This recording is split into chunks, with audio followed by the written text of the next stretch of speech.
It's Sunday. You know what that means. It's time for another Call to Action Live.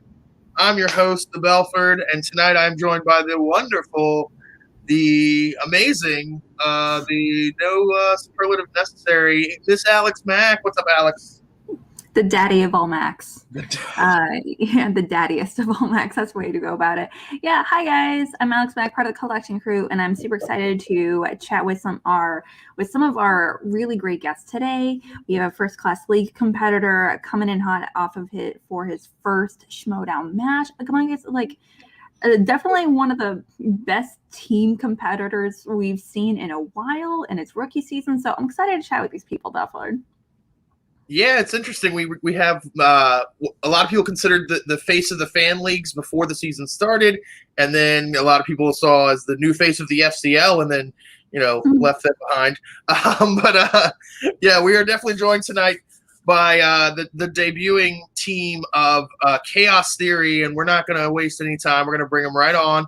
First, we have the man with more Hawaiian shirts than anyone I've ever seen in my life. Jacoby, what's up, Jacoby? Hello. Thank you all. Thanks for having me. This is awesome. Thank you very much. I messed up an introduction. I couldn't even say hello properly. Like, hello. But yeah. But hello. Fits for us. Thanks for having me. And we also have tonight a star of a Hallmark rom-com, Mr. Nick Harley. Nick, what's up, going guys? on, man? Yes, you found a very fun photo of me to use in the thumbnail of this video. Love it. Now I can't unsee it. That's all I'm going to see now is just picturing you in a rom-com. I love it. That's great. Love it. How you guys doing? So obviously you guys, thank you for having us. Made your Schmoedown. Oh, anytime, of course. You guys made your Schmoedown debut together as a team. Jacoby, you've obviously had a few matches under your belt. What were your guys' initial thoughts of being teamed up? I guess really is where it all starts, right? As two rookies, nonetheless.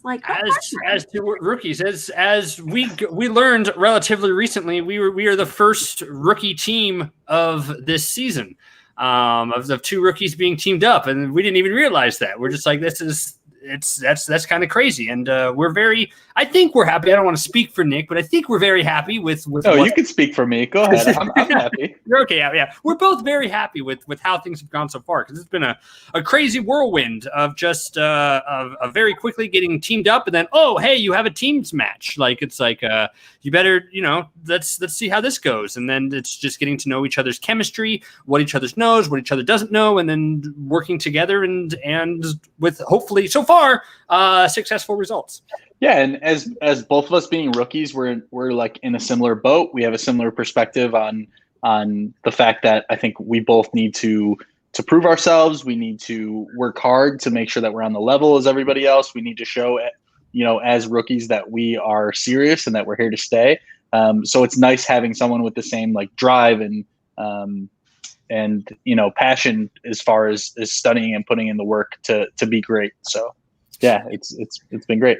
Yeah, because that's really tough. Like when you start off of just like when you paired up with someone new, because obviously I was paired with Janine before, and I kind of was developing a new work ethic and how we studied together, and that was great and everything. So then when I got Nick, I was like, oh, I don't know if he studies to my extent at all. Like I don't know what he's like. So then I sent a beginning message, just like, okay, like this is how I envision a partnership. Feel free to say, you can't do this, or, it's like whatever your style is, like I can work with, but I would like to stay in communication. I'd like to know what you're watching. And it's like, I'm down for whatever level that you want to put in as a teammate. Like I will match that. I promise you. And then he's just on, we're very, as he said, we're very hungry. We're very driven. We're very focused to get better. So it's worked out really well.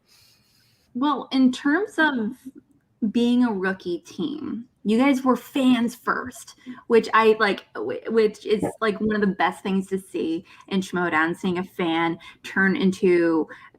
become a rookie and succeed in Schmoedown. Obviously, it's every fan's dream. Like, who doesn't, as a fan, kind of play along and be like, oh, I could have possibly beaten this, or why did they go with this thing? What were the strengths and the weaknesses on the wheel, that kind of thing, and as far as analyzing. But you're kind of living the dream for sure. So when you going into as a team for the first time, my question is, were there any particular veteran teams that you were like, that's what I want to be. That's what we want to emulate. We want those vibes. We want that level of communication. We want to be them next season. I know, at least for me, it's like the ones. Deception was a great case last year. They were rookies. They were new. They knew what to do. Like the way that they communicate is excellent, because you see that the way some teams communicate, and they're kind of all over the place in terms of like even during round 2 of just like they don't know who speaks first. They don't have a system. They don't have anything. They're just knowledge everything together. So at least that's what was important for me as a team, is to work together as a team. Right. And the way that Deception does it is great. Just like they clearly have a pattern of back and forth. And that's something that we, kind of try to emulate. And so I guess, Deception, at least for me, would be the team to emulate. Yeah. And then I would look to the Stars, like ourselves. And we have 2 great teams competitors in our faction, in Jeff and Janine. So there is a lot to look at there. And especially like Jeff's history in the league, like getting to look at all the success that he's had in a team setting, and sort of model yourself off of that. And that's a recipe for success. So yeah, getting to be able to talk to Janine or talk to Jeff and sort of learn from them and get little tips. I think there was one movie in our match that I think we got the question because Jeff very memorably helped us study for that film, and we weren't going to miss. It kind of was, but we could talk. Yeah, it was the Eye for an Eye, the Ed Harris movie. Shout out to PLD. No shout out to PLD. No, I refuse to give a shout out to PLD. No. There's a quote. There's a quote from that movie that is very. I'm not going to repeat it because I don't know what it is specifically, but there is a very funny line in it that I will never forget that movie now at this point. Thanks to Jeff. Thanks. Yeah. A hard category. For sure. Yeah, I was very happy when they spun away from Ed Harris, just so Paul wouldn't get the glory of having Ed Harris, and then you guys gave them Ed Harris, and I was like, no. How do you think I feel? I can't escape this guy. Like, I thought, I'm out of the FCL. All right, no more questions about Ed Harris. Like, I'm not gonna have to deal with Ed Harris any longer. And like, boom. He's following you. It was like, I think it was like one of the first matches in FCL where if you looked at like the first round, it was like the most Ed Harris focused first round you've ever seen. Like the first question was referencing The Rock. There was a Truman question in there. There was like a few other questions, and you were like, son of a bitch. Paul's going to try to pepper as much Ed Harris in as humanly possible. Mm-hmm. He's even going to like tangentially have even if it's not an Ed Harris question, if there's like an actress and then he references like the star of a movie and it's going to be an Ed Harris movie, somehow like that. Or even if it's like I've heard a lot of competitors argue casting versus starring, because I never really thought of the difference as a competitor when you're hearing questions, but like, what actor starred in this role? Like when you say starring, it kind of insinuates it's a very primary role, like one of the major leads. You don't think of like the side characters all that much. So you don't think of the Ed Harris size roles. Maybe if you're watching. I'm totally blanking on some of these random movies. Yeah, he starred in Stepmom, but. Like if I'm thinking of Truman Show, he's not exactly the first actor that comes to mind personally. Yeah. So that's the argument I've heard being made, but that's another conversation for another day. I mean, that's a whole other topic.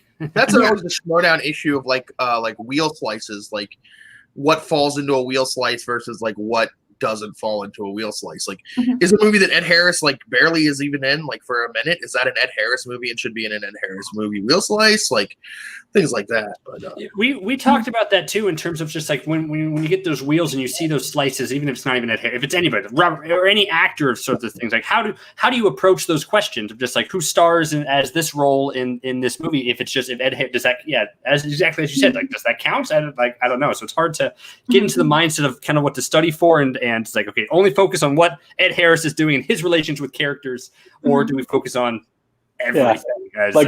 This Ed Harris movie opened in 11 theaters and only made like a couple 100,000 at the box office. Like, cameo. is this gonna count? Like, is this movie big enough to like be a movie that has questions about it? Like, who knows? if PLD's writing the questions, yes.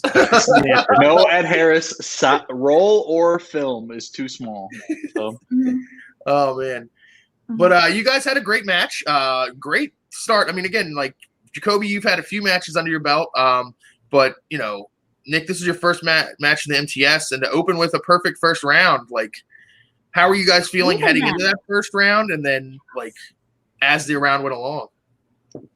Man, I was just hoping to get a perfect first round. Like I wasn't able to do it in the FCL.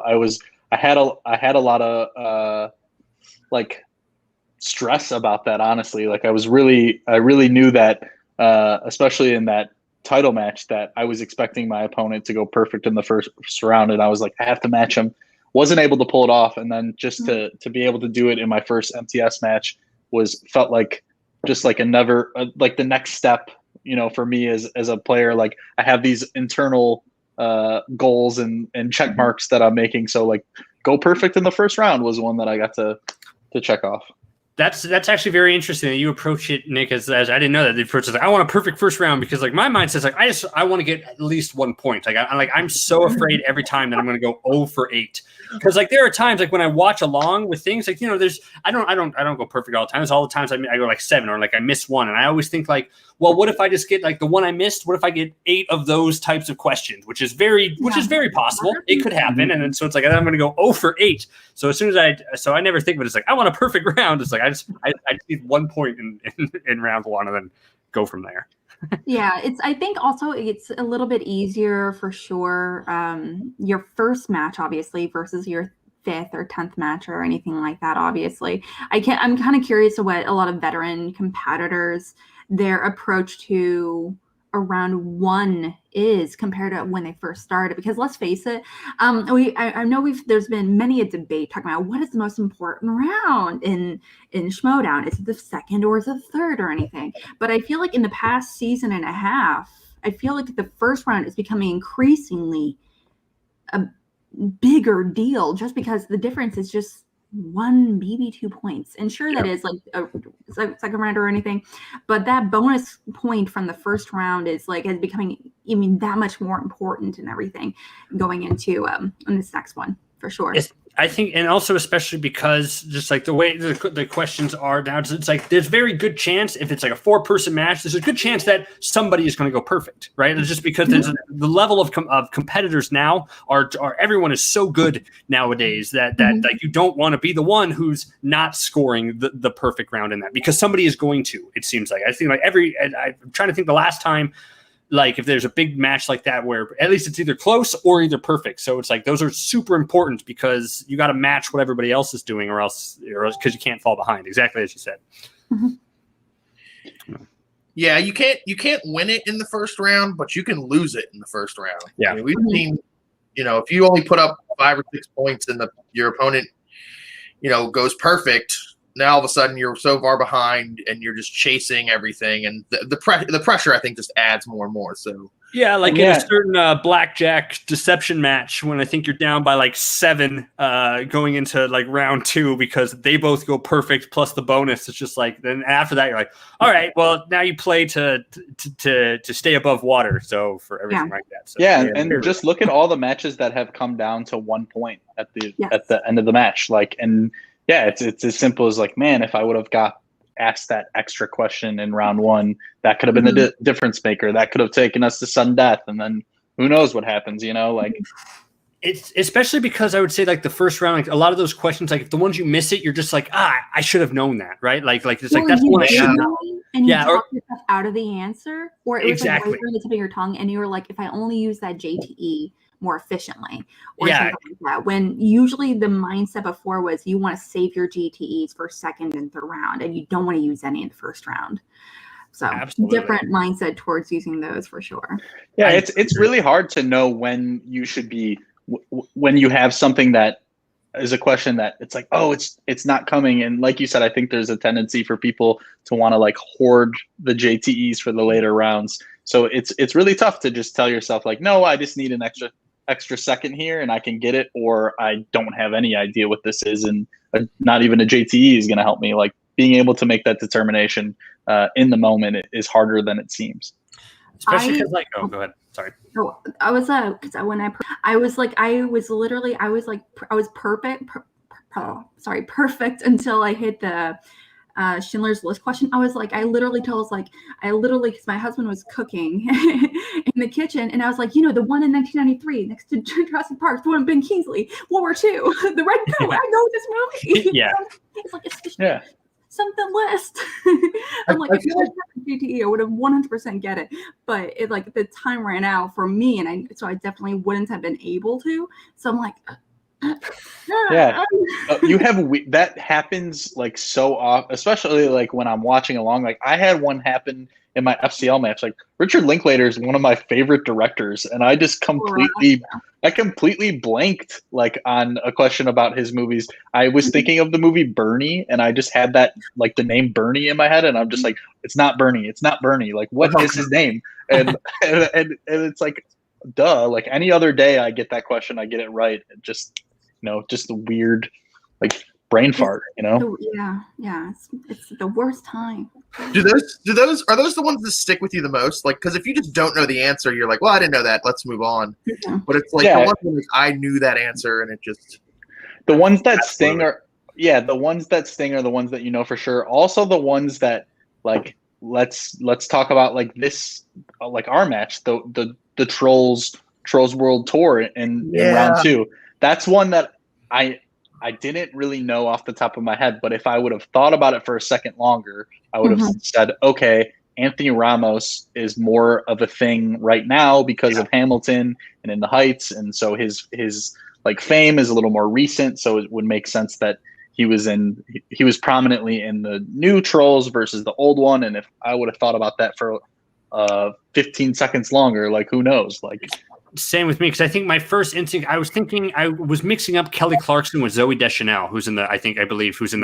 Her character in the first one. I was thinking that was who that character was. But if I took a minute to think more about Kelly Clarkson's, what type of music she sings and everything like that, I'd be like, oh, she fits way more into the second one than she ever did in the first one. Because she's the country singer in the second one, I believe, or something like. So it's like, oh, that makes more sense. So it's like that would have actually been if it took more time to do that, but so it's like the ones that hurt are definitely the ones that but I also really linger on the ones that I didn't know for sure, but I could have got there if I just used like my context clues and like what I know about just actors and actresses and stuff. If I just would have thought about it more, I probably could have got there. Well, also like the strategy for that question is interesting because it's either Trolls or Trolls 2. So if you go to multiple choice, the chances are Trolls and Trolls 2 are going to be in the multiple choice. Yeah. If you go to multiple choice and you miss it, they only get 1 point, but it's one or the other. And if you don't so what was like this? Did you think about going to multiple choice or? I thought about it too, but I was in that moment, I was 75% sure in that moment that it was like, oh, she's in the first one. And I also was thinking of, okay, the level of the DreamWorks questions we've been getting overall, they're more base level. And I thought, I don't know why it was in my head, but I thought that it would be more in line with Trolls, the first one, instead of Trolls World Tour, just because I don't know why, even though saying that out loud, it seems like Trolls World Tour, because it's recent, is actually more the logical choice, the one to go with. But I thought Trolls was the bigger movie. Pulling the subtitle would be a slightly deeper level question that I didn't think the DreamWorks questions were at just yet, especially when it's like, especially when they like name the movie, we're still at that level of DreamWorks questions for like a lot of them. So I thought, okay, it's still probably, I'm still like 75% sure it's Trolls. And I thought, that I took the chance, and that was more on me for everything as we talked that out. And still, I think what we thought is that, okay, if we're going to drop this question, that would be the only one that we would drop. Yeah. We went into the round, I think, with a 3-point lead. Yeah. So I think that we were, I think, not to say like we were okay with dropping that one, but I thought, like, I don't know. We were in an okay situation to risk it. Oh, we were a little bit more like we were behind or anything like that. Like, no, we got to be safe. We got to make sure we get it, because maybe there's a chance both Trolls movies aren't on multiple choice, even though and I know other players would say that was like totally not a good move on our hand, and like, sure, I'll take that criticism, but in the moment, I think we rolled the dice, and it ended up working out okay. So I think we'll just take that as a lesson, and we know that for next time. I think Ben Bateman says it a lot sometimes. It's like about like doing like risky stuff. It's like when it doesn't work out, sure, you're thrown into the wolves and say like that's the stupidest move ever. But it's like if we had a 50-50 shot, if we were right, we would have been considered like, they were like, oh, that's such a good move that they took that risk and they did it. Because like sometimes those risks are going to pay off, sometimes they're not. So. Well, in this case, it definitely did. So, I mean, that's what matters for sure. Well, something I'm kind of curious about for you guys, I don't want you guys to like give away your strengths that you put on the wheel, obviously, but can we take a guess about what they possibly were? And you can be like totally warm, totally cold, or anything like that. Sure. You can. Sure, yeah. What? Yeah. I mean, I'm kind of curious. Well, I mean, it was like, to me, honestly, I loved that wheel. It was a very sexy wheel for sure. To quote Roxy Stroud, very sexy and for sure. So the categories were Stanley Kubrick, Hitchcock, Lucasfilms. I'm so interested in that category in particular. The Spinner's opponents, obviously, thrillers, Charlize Theron, John Carpenter, 1980s. Editors, disaster movies, and DreamWorks Animation. Now we put Opponent's Choice on there because Nick has such good experience with that. That's one of our strengths. Really good right now. There's been a lot of that. It's like, it's been a big one. My personal guess would be John Carpenter and Lucasfilm. What do you think? What are my guesses? Those are good guesses. Those are good guesses. Mm-hmm. I would say that horrible guesses, fine guesses, honorable guesses, fun guesses. I would say that those were categories that we definitely spent time preparing for. I guess that's not like a good Schmoedown competitor for sure. I hope you've prepared for that. Yeah, that's one. Maybe if we would have spun on it, we would have been like, you know what, let's do that, because obviously we spun away from Hitchcock first, so it's that would be weird if that was one of ours, even though we were okay with that one. It's just Hitchcock is so broad, but if we would have landed on one of those two, I think we would have been I know it's like a cliche, and I know I pretty much say it after every match, but I like that wheel a whole lot. That was a good wheel. Okay. Yeah, that was a really good wheel.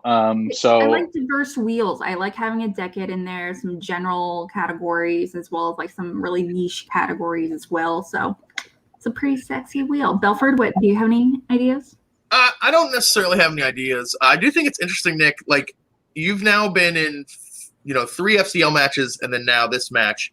Mm-hmm. You have to be the first person ever that like you've through 4 matches, and no one can have any possible idea of what your strengths are yet, because you had 3 opponents' choice in the FCL, and then to be fair, Jacoby kind of took the lead on the DreamWorks. So like, sure, like we have you're kind of still like a blank page as far as what your strengths are. Yeah, and I would think that going into this match, we sort of spoke about the fact that, okay, I'm going to let Jacoby kind of speak first, and then we'll confer like need be in the second round, because I'm aware of the fact that I would be I think I'm a hard person to study for at this point if you're playing against me. I think that there are certainly some tells of what I might be interested in, but yeah, I haven't had the chance to really show like what a strength of mine is, and what I would do if given spinner's choice. Like I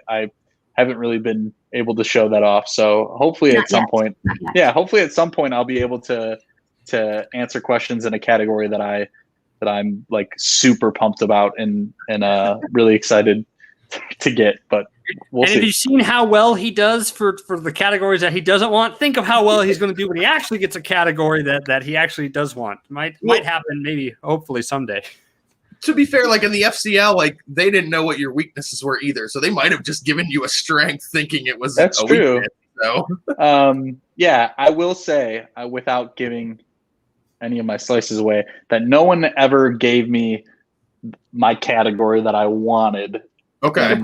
In the FCL, I was always given something that was at least a little unexpected. But then again, like I guess I don't mind talking about this. Like in that championship match against Kofi, like Nora Ephron's on the wheel. I know, like I just assume, okay, Kofi's like works for comicbook.com and seems to have like a certain beat that he covers because I've done my homework on him.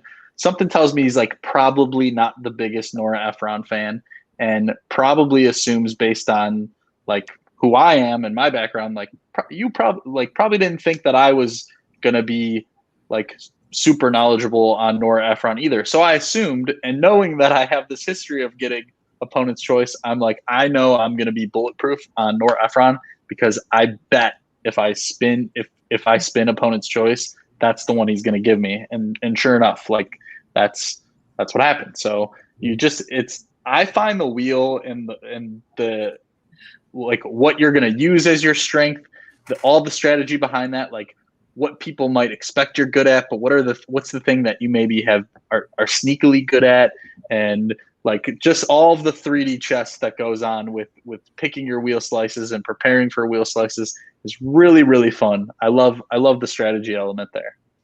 Well, I think that's actually kind of perfect segue into why did you give them Ed Harris in particular? Okay, we had a different. I understand it's a very difficult category. He's been in a ton of movies, obviously, but compared to say 80s or Hitchcock or something like that, why would you want to give them that category in particular? Can you take me into the strategy, into as a team, and how you selected that category? I'll let Jacoby. Well, sure. I guess you can kind of see in that match when we started things off, we had a plan, and then of course we had a very specific plan of what to give them. And so, there were some broad categories on there, and generally, it seems like for opponent's choice, that seems the better way to go for opponent's choice, to give them something broad, because that's probably they probably took time to study a lot of different things, like on there for everything, like because for how much time you can kind of have to kind of narrow down some things. We knew Hitchcock was like one that we were like, it's like, oh, we don't know. It's like we thought we heard maybe somewhere that they were good at it, so it's like we weren't super sure if we wanted to give them that one, or didn't know if that was crazy. But then they spun Ed Harris, and then they spun away from it, which was a really surprising move for us, because it's like, even if if it's like an actor like that, like for something like that, especially with so much on the wheel that could be very broad, to take the risk of spinning away from that, like if we'd spun Ed Harris, it's like we were confident enough to like maybe be like, you know what, we should probably keep this one out of all the other like possible landmines that are out there, even though Ed Harris could be a pretty deep category. So it's like in our minds we're just like, yeah, we would probably be okay with that, but for how fast they were like, let's spin off of that, which is like, wow, that's a weird choice. So it's just not only did they spin off of it so fast, but they were like they were like so anti Ed Harris. It was almost like they were like really didn't like Ed Harris, like didn't. And I know it was like a little bit, but at the same time, it's like the extreme negative reaction to that Wheel Slice was like, "Oh wait, we should just give them that." Like that seemed weird, didn't it? Like how like negatively they reacted to it. I mean, it could have been acting, but it could have been, because now thinking about like saying that loud, that's probably a great way to do that. If a category you're like so on, of just like if you're okay with being stuck on that, totally badmouth it and just say just in case they spin it. And there was even a line by Winston when I rewatched the match. I noticed that he says like let him give us Ed Harris and we'll go from there. So it's like it seemed like he was trying to point, it's like, oh please, maybe they'll give us Ed Harris, and we saw what happened. They did really well in Ed Harris. So maybe it was a little bit of maybe they outplayed us a little bit there in terms of psychological thing, or like they guided us back to Ed Harris because they did pretty well in that. But in that instance of them being like, nope, let's spin away from that, in terms of even when it's a category that Nick and I, even if it's not our strength, and just like, yeah, you know what, we want to risk this one over the other one. It's like, oh, maybe we should consider giving them maybe this one, because maybe they're expert 80s people, maybe they're expert Hitchcock people. But yeah, that was really, we had a plan going into it, and then the plan changed immediately. Yeah, I mean, but sometimes you got to change on the fly. I mean, every plan is good until the moment you have to implement it. It's like there's a saying in the military: every plan is only as good until the first shot is fired. Like, so like you made a good choice. I think you at least got points back. So even though they did well in Ed Harris, they didn't. It's not like they swept the category or anything like that.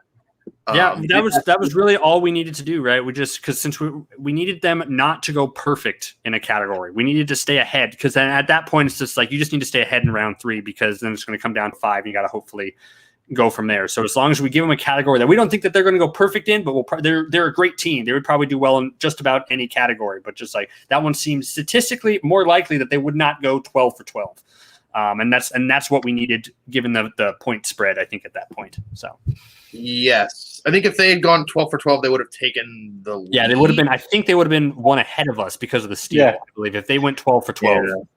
Yeah, and another thing about it too is that we liked Ed Harris to a certain extent. So we felt pretty comfortable that if they did drop a question, we felt good about our chances of picking up a steal. So yeah.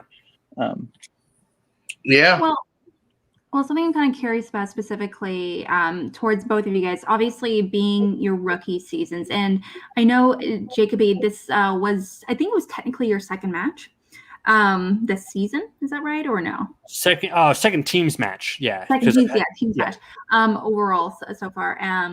And obviously, Nick, a first official Schmoedown match. Now, as far as I'm concerned, you guys are playing very confidently as Schmoedown competitors, especially as rookies, and not only are comfortable with like strategizing and working with each other on the screen, working with your manager, etc. How much do you contribute that chemistry and those abilities to being part of your faction, the Stars?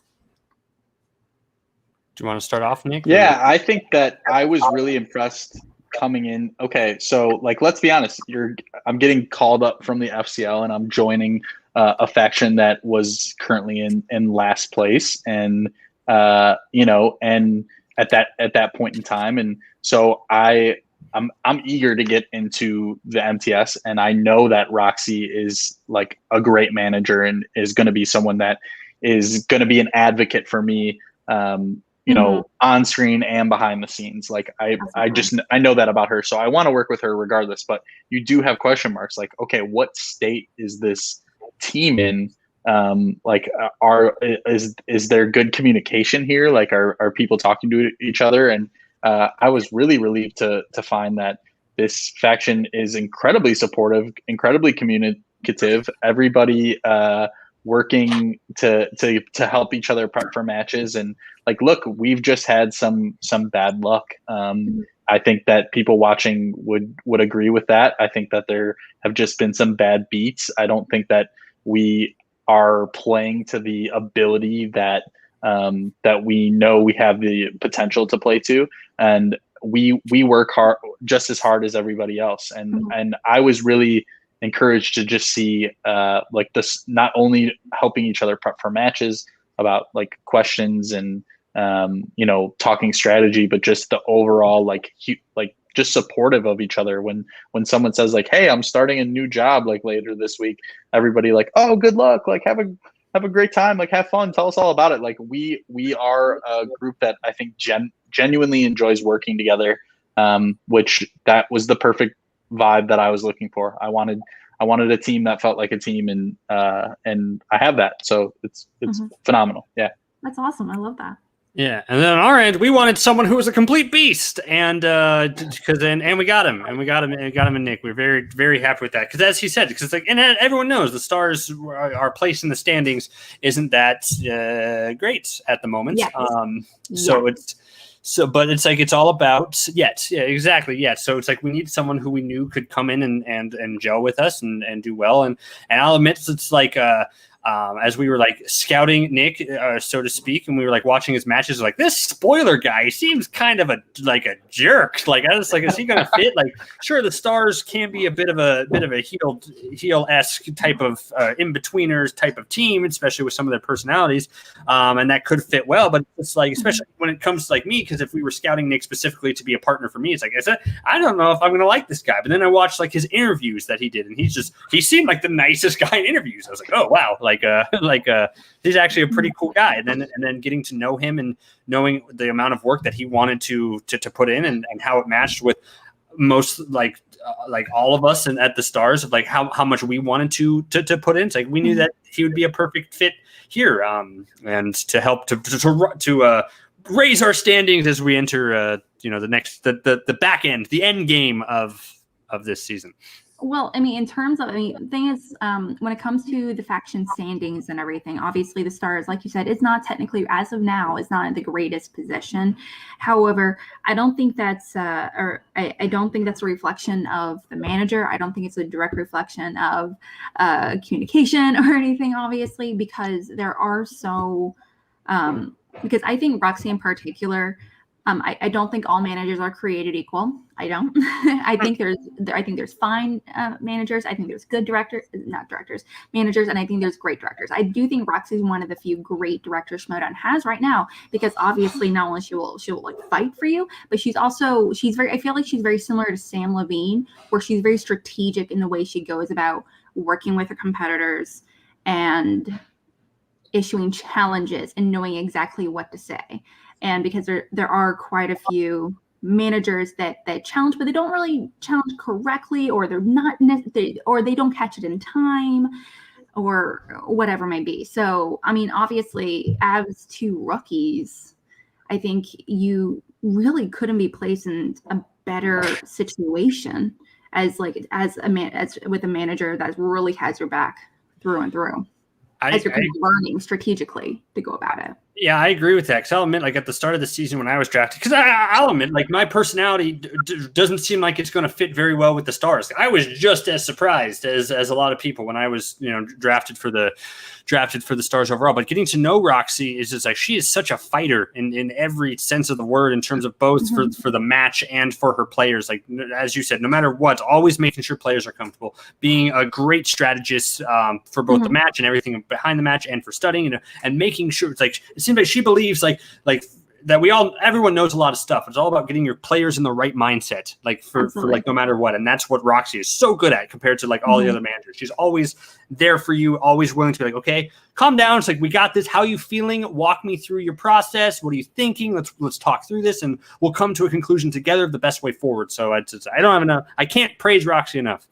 Yeah, and I think that she's really good at sort of determining what motivation tools are going to work for certain players. Like I think that she knows how to talk to each of us on an individual level to give us like what we need. That's hard. Especially very difficult. Yeah. And I think if you don't press the right buttons, or if you do it at the wrong time, or it's like what works for one competitor doesn't work for another. So right. Like you said, I think I tend to not be as like stressed. Like I feel like I'm more like focused in on what I need to do. But I think that there are other players that maybe need somebody that's gonna like make sure that they're calm and that they're like in the right mental state, and that they're not like stressing out or getting in their own head. And I think she's really great at like being like a motivator for both those type of personalities. So Mm-hmm. We did get a super chat in from Ben Rayner. Ben says, "Hey guys, where did it disappeared on me? Hey guys, great match. Nick, with you being brought up from FCL, is there a lot of differences between the two leagues, or is it pretty much the same?" I would say that one of the biggest differences, I think, is the live factor. Honestly, I think that I was much more nervous knowing that I was playing a live match in the FCL, that there were people commenting on it in real time, that, you know, I had friends and family that were watching and that were going to be texting. Like, it was really fun, like after every match, to just be like, okay, I just finished the match, and now I look at my phone and I have like 50 notifications from like Twitter or like text messages of people like wanting to talk about the match like right away. So that, I think the live factor is something that is different. And then obviously with the what's different in the MTS is just that you know that you're playing with the very best. You know that you have to really bring your A game against any of these people. I know that people talk about, you know, like that we are like a B team for the Stars, and that we played like a B team for Swag or whatever. All of these people are A+ players. Like, don't I don't like the classification of like A player, B player. Like, all these people are really, really good. I knew I was going to have to step my game up. I knew that the questions were going to be raised up a level. All I was focused on making my transition in the MTS is I just wanted to prove that I could hang at this level. So there was a little bit of that before this match, just to like questioning myself, like, okay, can I rise to the occasion? Can I play at this level? And then there's relief after the match to be like, no, I feel like I belong here. And so yeah, I think both leagues have totally different styles, but each were unique challenges. But I'm really looking forward to the challenges that the MTS are going to be throwing at me next. So awesome. You're a Browns fan, Nick, right? Yes, I am a Browns fan, a tortured, lifelong Cleveland Browns fan. Oh, are you freezing? Oh, you shocked him so much. Yeah. He was like, why would anyone? To not losing as a Browns fan, is it weird or like? Yeah, you know, like it's really odd. So I've been a Browns fan, like I said, my entire life, through good and bad. I watch every single game. I watched every game during the 0-16 season. I watched every game during the 1-15 season. You know, so it's been bad, and I'm a season ticket holder now, and like the last 2 years, there's been a little bit of hype behind the team, and I haven't allowed myself to like get on, like, to believe the hype. I'm always a very cynical. I'm a realist about the team, and I'm like, if they win like 8 games, I'll be happy. That's like thrilling to me. This is the first year going into the season that I've kind of allowed myself to get excited about what they have the potential to do this year. So I think that they have a really great team. I'm really excited. I just got my email the other day about training camp. Like, I'm one of those nuts that I go and watch them. I go and watch them at training camp. I'm like a diehard Browns fan. It's gonna be. I'm gonna have like a strict no Stars study sessions during Browns games rule. Like, that'll be. He's like, that's sorry, the only guys. time I'm unavailable. Yeah. Okay, well, kind of a weird question. Okay, so I don't watch all that much sports, to be honest. Personally, I grew up playing sports. Everyone in my family played sports and everything throughout college and all that good stuff. But I can't throw a ball to save my life. But I love sports movies. Now, Nick, you kind of, I'm not saying you're a fanatic fan or anything like that. But kind of to both of you guys, do you guys like watch any, like, have you guys seen any like fan-oriented sports movies that you feel like aligns with your fan believes, essentially. Fan Like it was for example, Fever Pitch, or that one with the Celtics, the baseball. That's not baseball, not baseball. Sorry, basketball, and they kidnapped one of the basketball players. Oh, The Ref. Is that the one with Dennis? No, the Ref is a no. Christmas movie with Dennis. Yeah. Shoot, but the Celtic. No, Celtic Pride. Yeah. Give me the belt, guys. Just give me the You belt. got it right there. Oh, give me like 5 GTEs. Yeah. But Celtic Pride. Or anything along those lines, essentially. Well, I hope I'm not like Robert De Niro in The Fan. I hope I'm not like I hope I'm not that. I hope I'm not that level of a fan. And I would say that I'm slightly underneath like Jimmy Fallon in Fever Pitch, but like, you know, I'm jealous that like all the tickets. Yeah.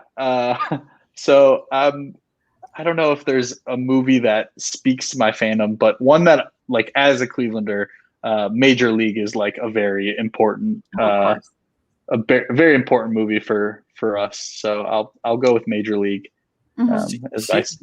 This is why Nick and I are great partners. I know jack nothing about sports. I don't know sports very well at all. All the stuff about the Browns was like, okay, Browns is a team that plays, and I was trying to remember what sport the Browns play while he was going off his. I was like, okay, that's what I was focused on. I like sports movies, but so any sports movie that deals with fans that aren't interested in sports whatsoever. So I guess just regular movies are my favorite type of sports movies because they about match my level of dodgeball. Dodgeball's a sports movie, so and they were that one. I'm gonna choose dodgeball. Actually, I take back everything I said. I was watching Slam Ball on ESPN earlier today. They had like competitive.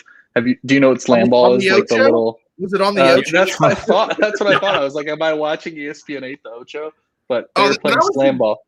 That was like the best part of like quarantine when there were no like professional sports. But I'm going to talk about the players and Jacoby's like the coaches listen to you. Like you get to talk like to the coaches and they'll tell you. Like why do you go there? That is very true. Because Nick, I would run across the field where the Red Sox play to get to you at the end of the movie to do something with season tickets. I would do that for you. I appreciate that. Oh, Thank new you. team name, Fever Pitch. No. Now, I mean, it just comes down to full circle how we kind of compared you guys earlier to a rom-com couple. So it's perfect, right? It is. How we go. It's how we work. Yes. Yeah. Literally find out that rom-com is actually the major strength of the wheel. I have a question. Does Jacoby own more Hawaiian shirts or does Nick own more Cleveland Browns shirts? That's the question. It's probably close. It's probably a lot. Can we see what's going on there? If we will have a battle. If Nick and I are ever fortunate enough to play each other in battle for some reason, for somehow or anything like that, we'll have a battle of sports jerseys versus Hawaiian shirts, and it will be epic. Yeah, I have a lot of Browns. I don't have sports jerseys. Thank you. I have a lot of Browns stuff. I have at least 4 Browns jerseys. I have 2 different Myles Garrett jerseys, and I have a Jarvis Landry jersey, and I have a Denzel Ward jersey. So yeah, the Browns have that's amazing. I actually didn't know that, and that is perfect. Wow, it's fate. And I have plans to buy it. They have 75th anniversary jerseys coming out very soon, and I plan on getting one of those too. So I can't help myself. I'm very weak. And if you've never been to Cleveland, the one thing to know about Cleveland is that we love our T-shirts about sports. Like if something happens about sports in the news and it becomes a big deal, like the very next day, one of the T-shirt companies in Cleveland will have made a shirt and will be selling it like immediately. You will never not know that you are in Cleveland if you ever are mistaken. If someone blindfolds you and takes you to Cleveland, you'll realize that you're there because you'll see, like when you take the blindfold off, you'll see at least like 10 people with Cleveland shirts on in some way, shape, or form. Our whole economy used to run on LeBron James. now it just runs on T-shirts. It's just the T-shirt economy. T-shirt. You know, I'm That was into one of our one. team name Yeah. suggestions too, the T-shirt economy, and that was shut down.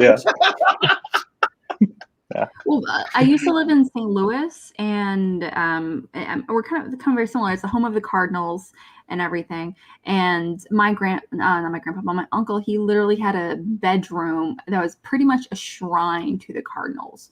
Like when they tore down the stadium, he like got a whole ton. He like. When he pledged, he like stole one of the chairs that were going to go into the trash and everything. Like it's like I'm not kidding, like a whole shrine dedicated to the Cardinals baseball team. But in St. Louis, not only Cardinals are huge, but St. Louis specific memorabilia, like St. Louis T-shirts, hats, like loyal to STL, arch lover kind of thing, like they're everywhere. Yep. And I moving around a lot, being in the military and everything. I remember thinking that is so weird. I've never been in a place where that's a thing. So it's nice to hear that other cities are like that. Yeah, we are very. I think we're often the butt of jokes. So I think that like the pride, like the there's like a real sense of like, oh, I'm proud to be We are from cool, Cleveland. man. Yeah, we are cool, which we are. But yeah. Rude. Yeah, the Midwest has to love themselves because nobody else does. True. Yeah. That's rude. Just come here. I like all the space that I have. And if I told you LA folks, if I told you what I was paying for rent for this entire house, you would cry. So we're like, let's all move to Cleveland. Fuck it, LA. Got nothing on us. I'll like the Browns and move to Cleveland for lower rent. Like that's fine. Yeah, come on. I got season tickets. I can take you to a game. So you can take me to the training camp, I guess. Yeah, you can come to training camp with me. Yeah, I'm serious. I'm taking a day off of work and everything. Like I'm going. I feel you are Jimmy Fallon from Fever Pitch. Like hey, we need to do this. The Browns are going to be they're doing offensive line drills that day, so I can't really do anything there. Yeah. I gotta watch the 8-on-8 scrimmage that is happening. Oh my God, split squad scrimmages are very important. Yeah, very important to me.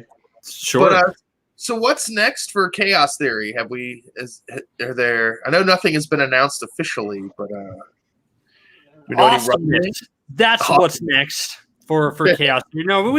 It's hard. We don't know because there's conversations have to be had. We have to know how things are going forward. I really like playing with Nick, and I hope we get a chance to do that again because I think we proved that we were a pretty serious team who knows our stuff, and I think we work really well together. And if nothing, it's because we know it's tournament season, and if we're not in the tournaments, then I would know that we had an awesome first match, and that I will always cherish. But hopefully people get to see us again this season, and we can show off even more of what we can do. That's my dream. Yeah. I hope to see both of you in singles as well. I think that's what I was thinking. Yeah. Jacoby, you had a good start, and then you ran into downtown Griffey Nooms, who guy. Yep. I gotta hopefully get back in, and I would be super excited to see Nick in singles. He's slick Nick to see what he can do because I feel like he's gonna scare a lot of people. Yeah, I think I know. Just they say never read the comments, but I just can't help myself. So I know that some people are disappointed that the spoiler era is over.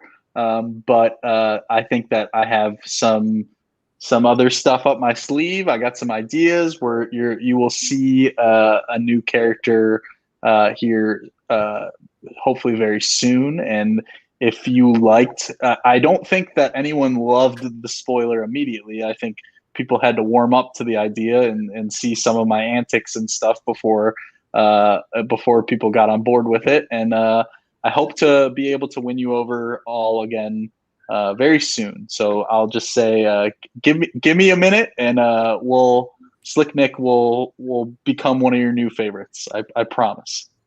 I don't think we're going to need more than 30 seconds to really get a lot of these Schmoedown fans on boards, and even if they're not on board, go fuck them. I mean, like, Yeah. they can suck a dick. I mean, like, Yeah, because yeah. you're fantastic, Nick, in every single way. But guys, we are so grateful. You guys were amazing to have us on. I mean, sorry, like amazing to come on. I mean, on this episode. Have us on. Wow, new hosts of No, we're Callbacks taking Live. over Yeah, this is our show now.